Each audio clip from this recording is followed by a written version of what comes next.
నిజానికి నేను వచన కవిని. వచన కవిత్వంలోనే నా మనస్సులో ఉన్న భావాన్ని ఎలాంటి ఆటంకాలు లేకుండా చాలా ఎఫెక్టివ్గా చెప్పగలుగుతాను అని నమ్మేవాడిని కూడా.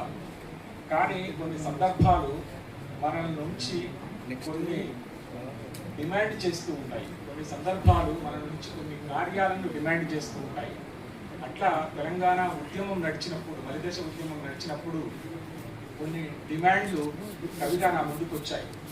అట్లా వచ్చిన డిమాండ్కి అనుగుణంగా వచన కవిత్వం కంటే భిన్నంగా చెప్తే ఇంకా బాగా పోతుంది అన్నప్పుడు భిన్న రూపాలని కవిత్వంలో ఎంచుకున్నాను. అట్లా ఎంచుకున్న వాటిల్లో పల్లె బతుకు మాది పాడుగాను అని ఒక 100 పద్యాల శతకం లాంటిది రాశాను. దాన్ని పెద్ద పాటలాగా చేసి పాడారు. అది కూడా వచన కవిత్వం కంటే తక్కువ పని చేయలే, ఎక్కువ పని చేసిందని అన్నాను.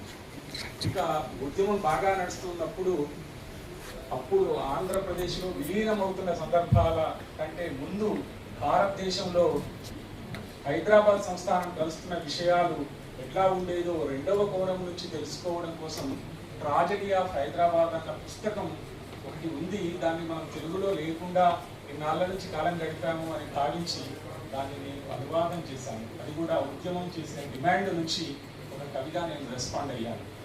కవి అనువాదకుడు కూడా అవుతాడు అవసరాన్ని బట్టి అని చెప్పడానికి, వచన కవి పద్య కవి అవుతాడు అని చెప్పడానికి. ఇందాక వీసీ గారు చెప్పారు, ఎన్నికల్లో జరుగుతున్నటువంటి అకృత్యాలను చూసినప్పుడు మండిపోయి సీసపద్య కవిని కూడా కావాల్సి వచ్చింది అయ్యాను. అట్లా తెలంగాణ మలిదశ ఉద్యమం నడుస్తూ ఉన్నప్పుడు వచన కవిత్వం కంటే గానయోగ్యంగా ఉండే రుబాయి బాగా పనిచేస్తుంది అనుకుని నేను 2011 నుండి కొన్ని రుబాయిలు రాశాను. వాటికి అప్పుడు నేను పెట్టుకున్న పేరు తెలంగాణ రుబాయిలు. ఆ తెలంగాణ రుబాయిలు మిగిలిన సాహిత్య రూపాలలాగే కొంత పనిచేశాయి. తెలంగాణ సిద్ధించిన తర్వాత తెలంగాణ వాదంలో ఉండే హార్ష్నెస్ని తీసేసి కేవలం సార్వజనీన సార్వకాలీన విషయాలను మాత్రమే గుదిగుచ్చేటట్టు చేసి పుస్తకంగా 11 ఏళ్ల తర్వాత ప్రచురించాను. అదే తెలంగాణ రుబాయిలు.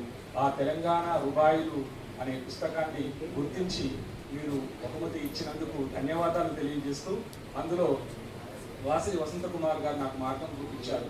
1-2 స్టాండ్జాలు చెప్పి ముగిస్తాను.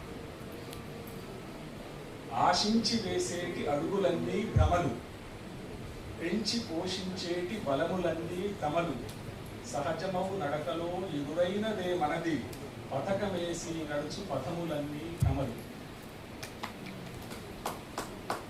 ఇంకొక చోట, మూల చుక్క పొడవ శుభమైతది, అమవాస నిశి కూడా శుభమైతది, బలమైన కాంక్షలే నడిపించితే దుర్ముహూర్తము కూడా శుభమైతది. సరళ రేఖ పలికిరాదు, తాటి నీడ పలికిరాదు, ఉప్పులో సౌందర్యముంది, వంగని ఇల్లు పలికిరాదు. కోరుకొని ఇటకొచ్చినామా మనకు తెలియదు, కోరినంతనే వెళ్ళగలమా మనకు తెలియదు. నటన బాగా చేయబోయి